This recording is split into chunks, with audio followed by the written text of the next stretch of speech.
Ahvozning fatisi. Paris qo'shunining qo'mondonlaridan Hormuzon Ahvoz rayonini o'z kontroliga ostiga kirgizib, bu yerga hukmronlik qilyotdi.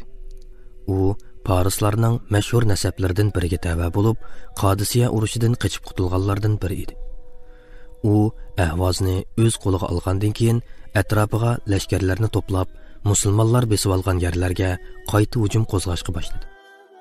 Biri Kufa valisining, yana biri Basra valisining qo'mondonligidagi ikki qo'shin Hormuzonning ustiga yurish qilib, uni tinchlik suhbati elib berishga qistadi. Ammo ko'p o'tmay Hormuzon kurdlarning yordami bilan isyon chiqarib, musulmonlar bilan tuzgan ahdnomasini buzdi. Shuning bilan musulmonlar uningga qarshi hujum boshladi.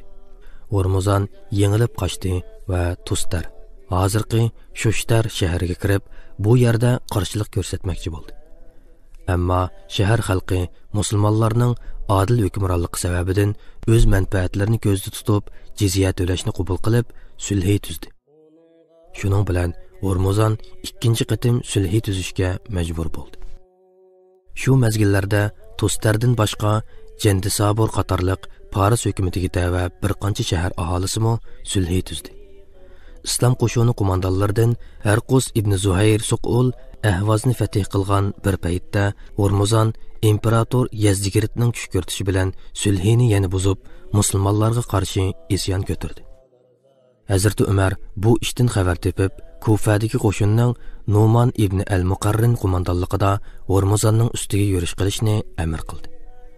Iroq sepi bosh qo'mondoni Said ibn Abu Waqqas bosh qo'mondonlik markazini Kufaga yo'tkagan edi. Xalifa Basradagi qo'shinning Suhayl ibn Adi qo'mondonligida Hormuzonga qarshi yurish qilish amrini berdi va Abu Sabra ibn Abu Rahmni ikki qo'shinning bosh qo'mondonligiga tayinladi. Kufadan kelgan qo'shin Hormuzonning lashkari bilan uchrashib qoldi va darhol hujumga o'tib, ularni mag'lubiyatga uchratdi. Hormuzon yana qochib Tusturga berib oldi. Lekin bu yerda uni Suhayl ibn Adi qistoqqa oldi. Dal shu vaqtda Numanmo askarlari bilan yetib kelib, bu qo'rshavga ketildi. Bu qo'shinlarning bosh qo'mondonligi Payg'ambar alayhisalomning hammasining o'g'li Abu Sabra ibn Abu Rahmning zimmasida edi. Musulmonlar Hormuzonning qo'l ostidagi qo'shinning xeli kuchli ekanligini ko'rib, bu xabarni Hazrat Umarga yetkazdi. Hazrat Umar Abu Musa al-Ash'ariyni Iroqdagi qo'shinga yordam qilishga avatdi. Abu Musa al-Ash'ari yetib kelgandan keyin musulmonlar Paris qo'shinlarini chambar shaklli qo'rshavga elib, taslim bo'lishga zo'rladi. Ondan shaharga majburiy besib kirdi. Hormuzon qal'a ichiga kirib olib, tirkishib boqqan bo'lsa-mu, musulmonlar qal'ani qo'rshab, uni tirik beti qo'lga tushirdi va Hazrat Umarga topshirib berish maqsadida Ahmad ibn Qays va Anas ibn Malik qatorliqlarni o'z ichiga olgan bir hay'at bilan Madinaga avatdi. Shuning bilan qo'l ostida bir roti bo'lgan Abu Sabra ibn Abu Rahm yeniga Abu Musa al-Ash'ari va Nu'man ibn al-Muqarrinni elib, Hormuzonni yollab Madinaga qarab yo'lga chiqdi. Bu safar ustida Paris hukmronligidagi Sus shahrini muosirga oldi va xalifani bu ahvoldan vaqiflantirish uchun xabar yo'lladi. Xalifa ularga javob xabarini yo'llab, Abu Musa al-Ash'arining Basraga qaytishini, Zar ibn Abdullah ibn Kulaybning Jandisaburga yurish qilishini amr qildi. Amrga binoan hammaylan o'z vazifasini ado qilish uchun otlandi. Hormuzon g'animatning 5dan biri bilan birga Madinaga yo'llandi. Hay'at Hormuzonni yollab Madinaga yetib kelib, Udul Hazrat Umarning uyiga apardi. Ularga Hazrat Umarning Kufadan kelgan hay'atni kutib olish uchun masjidga chiqib ketganligini aytishdi. Ammo masjiddami hech kim yo'q edi. Ular qaytmoqchi bo'lib turganda darvoza oldida o'ynayotgan kichik bolalar Hazrat Umarning masjidning bir bulungida uxlayotganligini aytdi. Hay'atdagilar haqiqatan uning bir bulungda uxlayotganligini ko'rdi. Hormuzon ko'zlariga ishonmay, "Xalifa Umar nada?" deb so'radi. Ular uningga ishorat qilib, "Mushu" deyishdi. Hormuzon hayron qoldi. Chunki Hazrat Umarning yanida na qo'g'dug'ichi, na muhofizatchi, na saltanat egallari ko'rinmaydi. Hormuzonning ko'zlari Paris imperatorining atrofida mundaq ishlarni ko'p ko'rib, odatlanib ketgan edi. Dal shu paytda Susning zo'rliq bilan fatih qilinganligi haqida xabar yetib keldi. Uzun mezgillik muasirdan keyin Sus xalqi sulh qilishni talab qilib, butun shahar musulmonlarga taslim bo'lgan edi. Zar ibn Abdullah mo Jandi Saburni fatih qildi. Hazrati Umar davrida Paris tuproqlariga ikkinchi bir tarafdan besib kirgan musulmonlar qo'shini to'xtamay olg'a qarab ilgirlayotdi. Shu vaqtda Bahrayn valisi bo'lib turayotgan Ala ibn al-Hazzami yana bir tarafdan xuddi Said ibn Abu Waqqas bilan baslashgandek jihodga atlanib ketgan edi. Chunki Said ibn Abu Waqqas Qadisiya urushida g'alaba qozongandan keyin bu g'albaning ta'sir doirasi bakmu cho'ng bo'ldi. Ala ibn al-Hazrami mo o'z oldiga qo'shin tashkillab, Parislarga qarshi yurish qilish orqali utuq qozonmoqchi bo'ldi va xalqni jihodga chaqirdi. Chaqirqiga ovoz qo'shgan xalqdan nihoyat zo'r bir qo'shin tashkillandi. Ala bu qo'shinni boshlab, xalifaning ruxsatini olmay turib, dengizdan o'tib Paris tuproqlariga besib kirdi va Istahar shahriga qarab yurish qildi. Ammo Parislar yon tarafdan yurish qilib, Alaning qo'shini bilan kiyimlarining orliqini uzib tashladi. Musulmonlar birdilla dushman qo'shini bilan dengizning orasida qilib qoldi. Ahvolning xatar ekanligini bilib ketgan musulmonlar qattiq tirishchanlik ko'rsatish orqali dushman sepini yemirib chiqdi va Basraga qarab harakatlandi. Ammo kiyimlarining yeniga bora olmadi. Chunki Paris kuchlari musulmonlar bilan kiyimining orliqiga kirib olib, yo'lni kesib tashlagan edi. Shunga musulmonlar dushmanlarning qo'rshoviga tushib qolgan paytda kutishga majbur bo'ldi. Bu ishdan xabar topgan Hazrati Umar bakmi qayg'urib, ham ansirdi, ham azoblandi. Alani darhol vazifasini tashlab, Said ibn Abu Waqqasga qo'shilishini amr qildi. Yana bir tarafdan Utba ibn G'azvonga Alaning qo'shiniga yordam qilish vazifasini topshirdi. Utba ibn G'azvon 12,000 kishilik zo'r bir qo'shin tayyorlab, Sabra ibn Abu Rahim boshchiligida Alaning qo'shinlariga yordamga avatdi. Bu qo'shinda Hashim ibn Utba ibn Abu Waqqas, Asiq ibn Amir, Al-Ahnaf ibn Qays, Xuzayfa ibn Mihsan va Arjafa ibn Harsama qatorli qo'mondonlarmi bor edi. Yordamga kelgan qo'shin oxiri qo'rshov ichida qilib qolgan musulmonlarning yeniga yetib keldi. Ular dal vaqtida yetib kelgan edi. Chunki dal shu chaqda qo'rshovda qolgan musulmonlar bilan dushmanlar orasida to'qinish chiqish oldida turadi. Musulmonlar bilan dushmanlar orasida bir maydon qonliq jang elib berildi va urush musulmonlarning g'alabasi bilan natijalandi.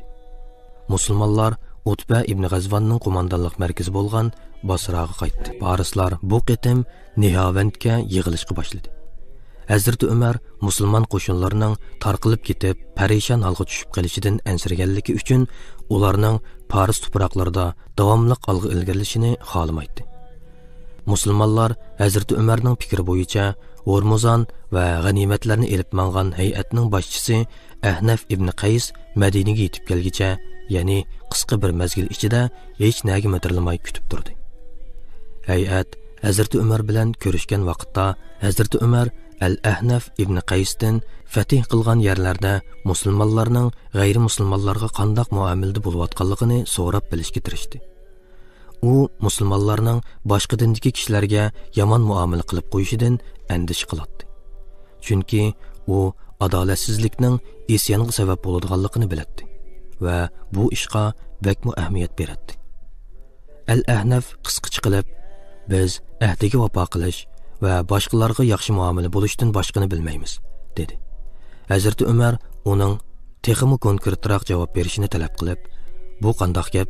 Texmi ochiqroq javob bergin, dedi.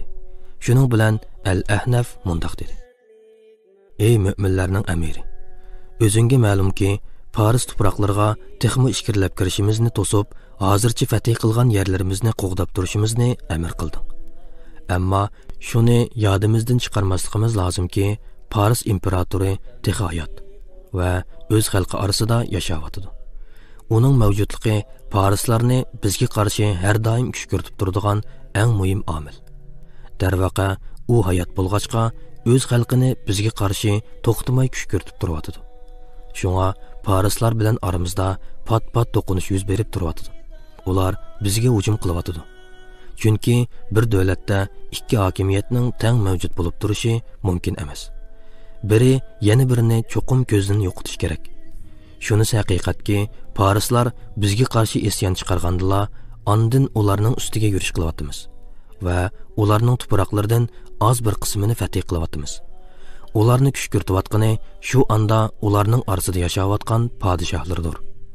Agar sen bizga ijozat qilsang, biz Paris tuproqlariga texmi ishkirlab kirib, podshohni ko'zdan yo'qotish orqali uning xalq oldidagi nupozini yer bilan yakson qilgan vaqtimizda parislarning o'rdiga bo'lgan umid va g'oyalarini yo'qqa chiqarib, ularni islomning adolatiga ishonish fursati va imkoniyatiga ega qila olgan bo'lamiz.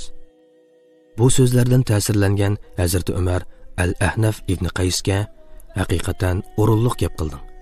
Qasam qilamanki, menga bu masalani haqiqiy shaklda tushuntirib qo'yding, deb uningdan mamnun bo'lganligini ifodaladi. Ular shu tariqada suhbatlashib turgan vaqtda Hazrat Umarga parislarning Nihavandga yig'ilayotganligi haqida xabar yetkazildi. Bu xabar bilan Hazrat Umar musulmonlar qo'shinining Paris tuproqlariga texmi ishkirlab kirishini amr qildi.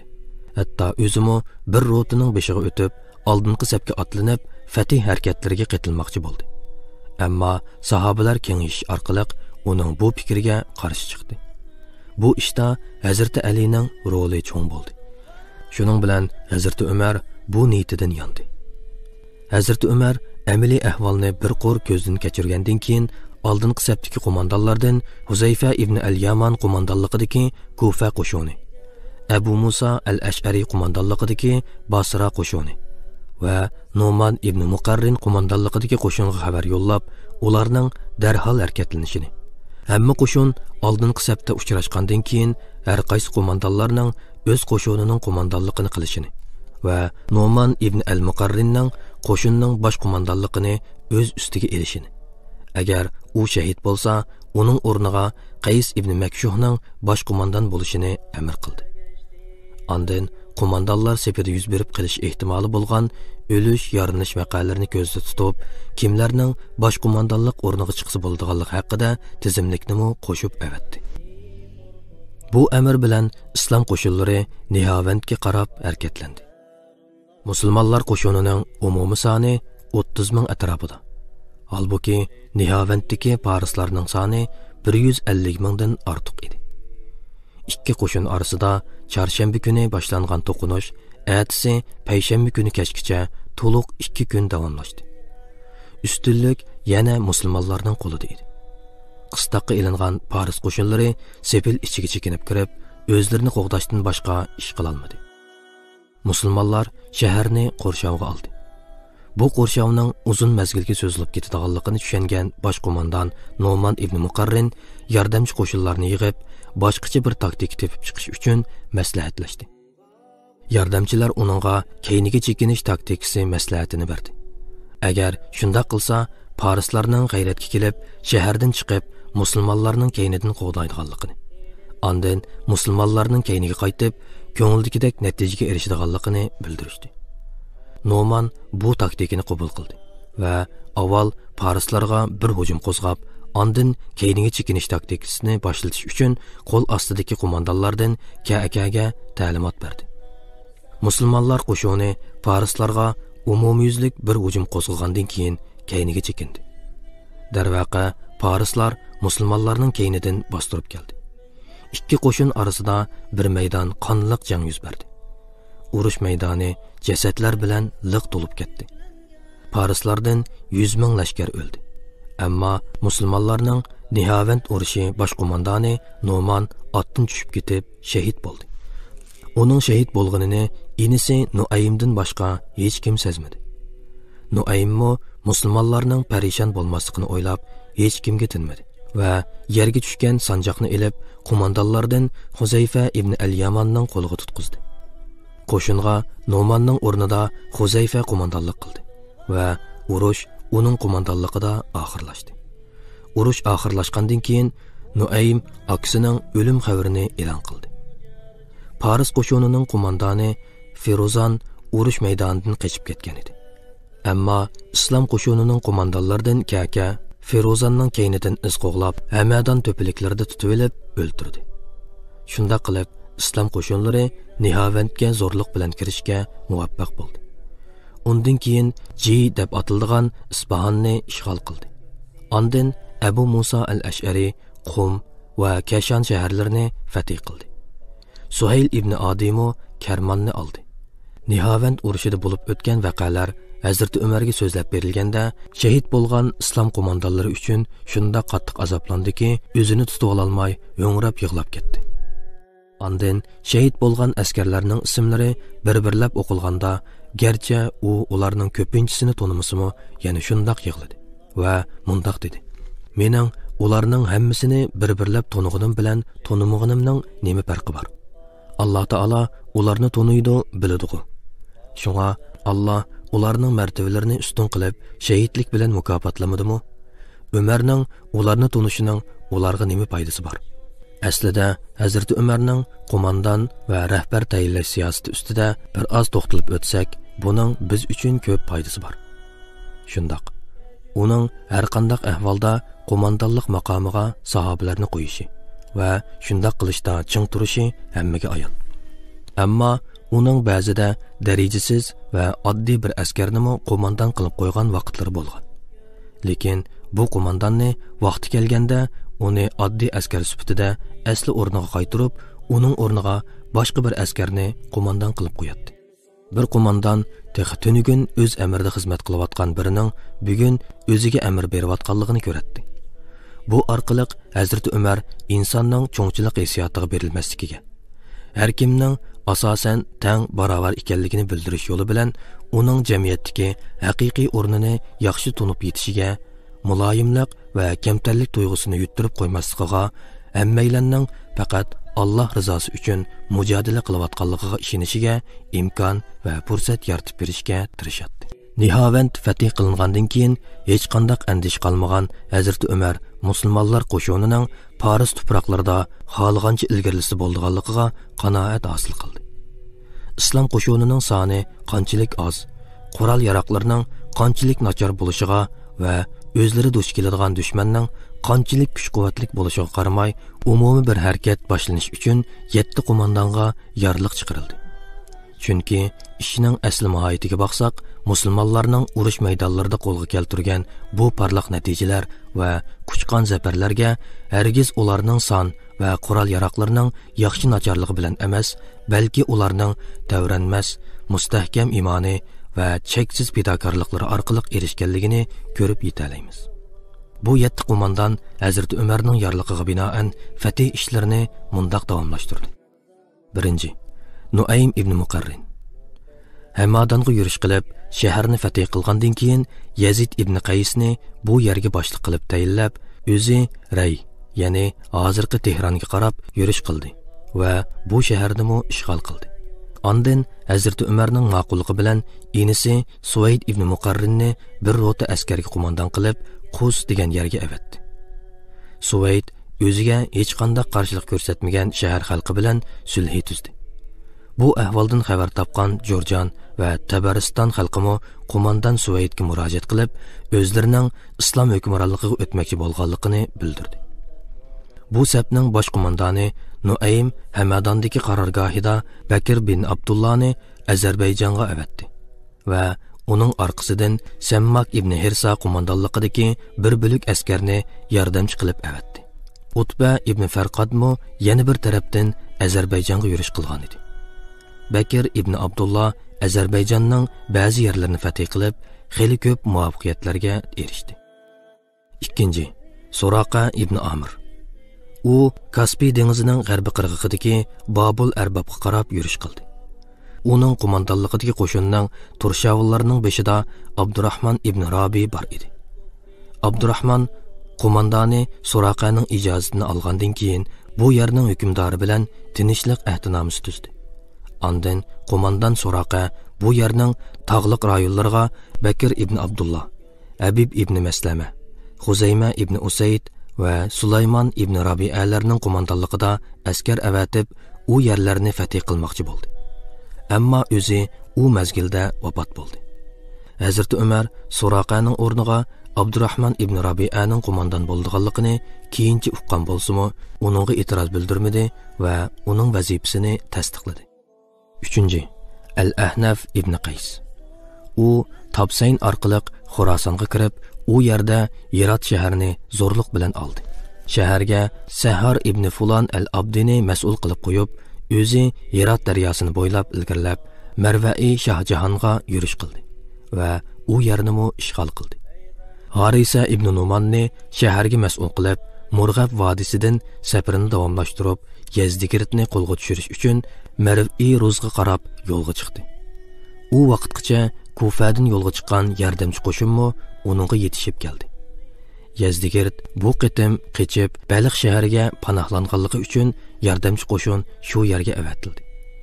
Yordamchi qo'shin darhol atlanib Baliq shahariga to'salg'usiz kirgan bo'lsa-mu, Yazdigirt u yerdan qechib qutulib Mavraun nahriga berib olgan edi. Qo'mondan Al-Ahnaf ibn Qays Kufa qo'shinlarining orqasidan Baliqga yetib kelganda shahar allaburun fath qilinib bo'lgan edi. Shuning bilan u bu keng ketgan tuproqning birdan-bir hukmronligiga aylanib qoldi. U yer bu yerdan qochib yurib qarshilik bildirayotgan lashkarlarni o'ziga bo'ysundirdi. Ondan Al-Ahnaf Marvga qarab ketib o'tib, Mutavvif ibn Abdullohni Nishapurga, Al-Haris ibn Hasanni Sarahsga avatdi. Paris imperatorligining shimoliy qismlari va Kaspiy dengiz bo'ylarida fath harakatlarini elib borgan qo'mondan Al-Ahnaf ibn Qays To'xariston rayoniga Rabi ibn Amir at-Tamimiyni mas'ul qilib, Marva'i Ruzga qaytgandan keyin Hazrat Umarga Xorasonning fathi to'g'riliq xabar yo'lladi. Hazrat Umar uningga qaytargan javob xatida mundaq degan edi: "Hargiz daryoning u qirg'iga o'tmanglar. Hozircha qo'l ilkinglardagi tuproqlarni qo'g'dashga tirishinglar. Xorasonga qandaq shart bilan kirganinglarni obdan bilsizlar. U shartlarni unutib qolmanglarki, davomliq zafar quchqaysizlar. Hargiz qarshi qirg'oqqa o'tkichi bo'lmanglar. Bo'lmasa tarqilib parishon bo'lsizlar." 4. Paris sepi qo'mondonlaridan Osman ibn Abul As. U bir qo'shinga qo'mondonlik qilib, Istaharga yurish qildi. Bahrayn orqali Paris qo'ltiqidan o'tib, avval Barqavan orolini fath qilgandan keyin Eron tuproqlariga kirdi. Ondan Jur, Istahar va Shiroz qatorliq shaharlarni fath qildi. Bu qitim Abu Musa al-Ash'ari xalifaning amri bilan Osman ibn Abul Asqa yordamlashdi.